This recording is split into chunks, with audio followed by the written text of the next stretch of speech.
So LeBron James just finished speaking to the media. We're going to bring you a lot of what he talked about in a few minutes. He spent a lot of time talking about Carmelo Anthony, who called it quits earlier today, retiring from the NBA after 19 years.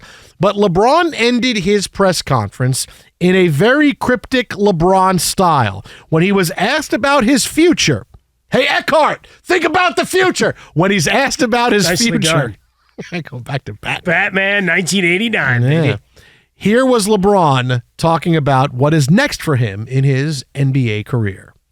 LeBron, the franchise goal, your goal personally, is championships in LA. This group got 8 wins away, which is close, but there's still, a way to go. How do you view moving on to next year, year 21 with the Lakers, and do you view contender status now, or there's upgrades to be made? I haven't even thought about next year. I don't know. All right, if I could stick to this year then. It was a 4-game series. Every game had winnable moments, and you guys certainly showed it. When you reflect on it, what were the margins, the edges that Denver ultimately was successful with? It's just I think me and AD were just talking in the locker room for a little bit. I think we came to the consensus that, if not one of the best, probably the best team that we've played since we've been together for our 4 years. They're just well orchestrated, well put together. They have scoring, they have shooting, they have playmaking, they have smarts, they have length, they have depth. And one thing about their team, when you have a guy like Joker, who, as big as he is, but also as cerebral he is, you can't really make many mistakes versus a guy like that. And even when you guard him for one of the best possessions that you think you'd guard him, he puts the ball behind his head, Larry Bird style, and shoots it 50 feet in the air, and it goes in. I think he did it like 4 or 5 times this series. Yeah, we talked about that. Yeah, we did. So you do like this to him. There it is.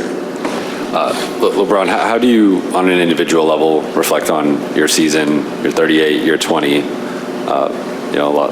I really don't. It's not who I am. I guess I reflect on my career when I'm done. But I don't know. I'll let you guys talk about it. One thing that I only concern myself with is being available to my teammates, and I don't like the fact that I didn't play as many games as I would like because of injury. That's the only thing I care about, is being available to my teammates. Hey, Bron. Obviously, all-time scoring record, another season where you essentially defeat Father Time again. On a personal level, how would you evaluate the season that you had? I don't know. I love to play the game. I love to compete. I love to be out there for my guys, my teammates, wherever I have that particular year. I think it was special in the fact that having a first-year coach and a first-year coaching staff to be able to take them to the Western Conference Finals. I think that's dope for Coach Ham and his coaching staff going forward. That's pretty amazing. For me, I just, it's all about availability for me and keeping my mind sharp and things of that nature. Being present on the floor, being present, locker room and bus rides and plane rides, things of that nature. It's challenging. It's challenging, for sure. It was a very challenging season, for me, for our ball club. And obviously, we know we went on early on or whatever the case may be, but it was a pretty cool ride. But I don't know. I think it was okay. I don't like to say it's a successful year because I don't play for anything besides winning championships at this point in my career, and I don't get a kick out of making a conference appearance. I've done it a lot, and it's not fun to me to not be able to be a part of getting to the finals, but we'll see. We'll see what happens going forward. I don't know. I got a lot to think about, to be honest. And just for me personally, going forward with the game of basketball, got a lot to think about. So, Whoa. there was the money soundbite at the end. I got a lot to think about. Personally, with the game of basketball, I got a lot to think about. So, what could this mean by LeBron James? Luckily, you're listening to us, and I can tell you exactly what he means by that. It means he wants to be a Knick. No. He wants to go play with Victor Wembanyama and Greg Popovich. He understands that LeBron is now in the end game part of his career. He knows he's in the end game now. And Dr. Strange is holding up one finger going, okay, I don't have much time left. How do I want to end? Is this as good as it's going to get for me? And I'm done after this year? Is this it? Is it going to get better with the Lakers next year? Or am I done? Or now that I'm in the end game, is this as far as we're going to get? And now I really have to look at where do I want to go to be able to play my last year with Bronny. Because he said many times, I'm playing, my last year is going to be with Bronny. He said that many times. Now, could things change? Sure. But he has said that for a long time. I want to go play with Bronny. The only reason I would give a little bit of the, retirement thing to him is that he doesn't want to fall off the cliff. He's not going to be someone who is around and go, boy, remember when LeBron James was great? Remember LeBron James? He's not going to be that guy. Can he hold on for another 2 years? Until allegedly Bronny gets to the league. And that's the thing, the two things he's got to think of. Do I have enough to hold on to still play an elite level? Where is that going to be? Because it may not be with the Lakers. I can't believe he's going to, hey, I know we're not winning, but hey, you guys are going to get Bronny, right? So I can go there. Now I got to worry about where am I going to go to play with Bronny? And Bronny could end up anywhere. The only place he could kind of control it would be is he would call Cleveland and say, hey, I'll come back for my last year, but you got to draft Bronny. You got to draft Bronny and find a way to trade up and get him, and let's have some kind of deal that's done where we can move up and go get Bronny, and that's where I'll go play. I will go play with you. Or he lets teams know, I'm not going to sign a deal after next year. Whoever gets Bronny, that's where I'm going to go. We're a package deal, and LeBron will use his influence for that to happen. So, but those are the things. That's why he said, I don't know, I got a lot to think about. Look, he loves being cryptic. He loves the drama. I get it. But those are legit things for him. One, is this it with the Lakers? Is this as good as it's going to get? And if it is, where do I go to play with Bronny? But a little bit of, is this as good as it's going to get for me? Am I going to show up again next year and it's going to be really difficult? I can't see that being the answer because he's still playing at such a high level now. I mean, come on, the guy dropped 40 in even game 4 and they lost. And even if he's in a situation next year where it's, hey, I'm playing 40 games, getting ready, and then we're getting ready for the playoffs. Maybe I'm playing a lot less. Maybe that's what it is, and he's able to get a lot out of that next year. So I don't think it's going to be retiring, but I think it's more about what's my future with the Lakers and what's the end game going to be for me. Yeah, I think a lot of it, I mean, there's just so many things that came off of that clip that we just heard. One, the love of Darvin Ham and staff. Frostberg chuckling over there, Lakers fan, now realizes Darvin Ham's going to be his coach for the next decade. Off the LeBron endorsement. So you got that going for you. We'll go back to criticizing his late game management again, just as a reminder. Talked about being able to be available physically, right? The fact that he only played in 55 games, 56 games, something like that. He and Davis were about the same number. That's a lot of games missed.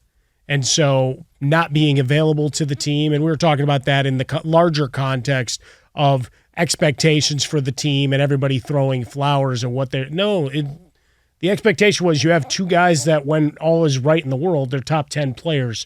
And you told me for the last 2 months what a great defense this was and everything else. So to him, and he even extolled the virtues of the squad, saying, this is the best team that the two of us have been a part of, right? Saying he had talked to Anthony Davis about it, that he recognized there was an opportunity here and that there's still just that difference. And then he went on to lavish praise upon Nikola Jokic, shooting style and unstoppable performances at times and Jamal Murray, et cetera, and their rotations. But to get to that end game, right? A couple of dramatic pauses, and you can say, all right, it's master thespian LeBron at work. It's like, all right, this next sentence is going to be really impactful. So make sure you get this one right, as he reflect on career when I'm done, right? And just like, as everybody's mouths start to draw open, is he going to retire right now? It's like, no, that's for you guys to do and all that. And so he laid that up. But yeah, it's all right, we need to go talk front office to decide what this looks like, because Austin Reeves is a pretty huge chip in all of this. As much as we can we laughed about it for weeks in terms of how much money he was going to make with each big game. Well, now that's a very real thing now that the season is ended. He gone. Of what a big component he was down the stretch and into these playoffs. Well, now you have to replace him. And going through the draft. Caruso, come back. Easy. I mean, you got Kyrie Irving sitting there. That's going to fix things? No chance. I'd rather have Carmelo Anthony come back out of retirement than bringing him in to flow through. So, now it's because looking at his contract, right? He's got 1 year before the second year is a player option. So he's got one more year with the Lakers unless they make a deal. Mm-hmm. So what's he worth? What's the value? Or he's a type of guy that. I don't know. Like he's just prides himself on continuing that freight train and keeping the line moving, because we saw it. He played every minute of the game, right? He was all not 48, and part of it being all 48. You're not going to blame me. The problem is going back to my Cal Ripken Jr. quotes for years, and I celebrate the streak. Okay, it's a beautiful thing. Celebrate the whole catalog. Showing up for work, doing your job, being there for your team is fantastic. At a couple of moments in the Orioles' run, if Cal Ripken had, say, taken a couple of days off here and there, load management, would he have been a little better hitter in September? Maybe he'd gotten to another ball down the stretch to where they might have had postseason. I don't know. I'm just throwing it out there. LeBron already missed. So, like in this game, the 48 is a great number. However, say he'd found a stretch at the end of that first quarter into the second. Might he had better legs and not gone 1 of 5? Might he have been able to outmuscle Jamal Murray down the stretch? All of those things. But yeah, there's many avenues and paths that he can choose. Let's get to LeBron for a second. And you want a great LeBron hot take. LeBron, who said at the end of his press conference tonight, what about your future? I don't know. I got a lot to think about, my future in the game, what I want to do. Very cryptic. Whoa, is LeBron retiring? So he told you he's probably not retiring. He still wants to play. He wants to play with Bronny. He's in the end game part of his career. Well, still showed he can be greatly effective for part of the game. Yeah. Right? First half, it was fantastic. Second half, highly uneven. Well, somebody else has to make a bucket at some point. Well, and Anthony Davis getting his share of criticism too. So there's that. There's, okay, maybe if I really want to play with Bronny my final year, I got to figure out where that's going to be. At the same time, I also want to make sure I'm not going to fall off a cliff and still be a great player, because he's not going to be a shadow of himself and getting dunked on and lose the ball like he did with Jamal Murray, being able to keep his hand on the ball and keeping it from going up for a shot at the end. How soon before that's a slow motion gif? Ooh, I think it already is. Is it? Yeah, I think it already is. I mean, that play is going to stand for the downfall of LeBron James. Not even strong enough to go up with like a bully and dunk it. Jamal Murray's able to keep the ball down. He can't flex anymore. That took away a lot of post-basket celebrations. So let us throw this hot take at you with LeBron James. Okay, so he's not retiring. Yep. He's got to figure out his flamethrower or figure out his dumpster behind you or anything. Figure out now. There we go. You want that vehicle that they have in Mad Max? Yes, I need that. Yes, with the guy playing the flaming guitar. Sure. What if LeBron James's future is he takes next year off? Whoa! Well, recuperates, recharges, comes back for one final year with Bronny. He can control his minutes. Maybe I only play 20 minutes a game. I am able to dictate where I want to go. If Cleveland drafts Bronny, if the Orlando Magic draft Bronny, my last year's with him, I take next year off because I'm worried about falling off a cliff. And if I fall off a cliff next year, where am I going to go the year after? But if I take next year off and I come back for one final year, if I'm not playing, well, I can play just a few minutes here and there, and I can still enjoy the whole year of what I'm doing, and it's not about me anymore. I'm playing with Bronny. We're on the court at the same time. Highlights are everywhere. Tell me that's not something that LeBron can do. Take next year off, recharge, figure out where he's going to come back for his last year with Bronny. That way, if he falls off the cliff his final year, it's, well, I'm going to judge against it. I'm going to play less minutes, and I'm going to only do what I know I can do. And maybe that's, be a dominant post player, because there's not a lot. I'll pick and choose the nights I can play. I can dominate against this team, but not against this team. So I'll take that game off, but I'll play this game here. Tell me that's not a possibility for LeBron James. No, it's a beautiful thing. We do the spidering effect here in the show. Spider-Man. I sent you guys a picture of a Devontae Parker card that was supposed to be signed, and then his nickname to be signed underneath. Instead, he just signed it Spider-Man. Anyway, the point is that sometimes we used to use a sheet of paper between us, and we'd scroll out some random things. All right, here's talking points as we're watching games, and I'm going to break them down. And in this case, I think we were converging on this same kind of path of, all right, what's an out-of-the-box kind of thing that saves his legs, saves his body, etc., but keeps him vying towards titles, right? Not in the year that it would be to step away. Now, obviously, that has to happen in concert with the Lakers and his contract and release, letting out, however you have to work that in terms of structure, because they're going to have to eat the cap, right? Because he can't, or does he? Because if he retires and then unretires, he still owes them a year. The money can always be figured out. You can always dance around it. Can always be figured out. Signs, trades, spread out, whatever, what else. But certainly for the next year ahead, it would be interesting with cap implications. But for LeBron, it's an interesting road less traveled.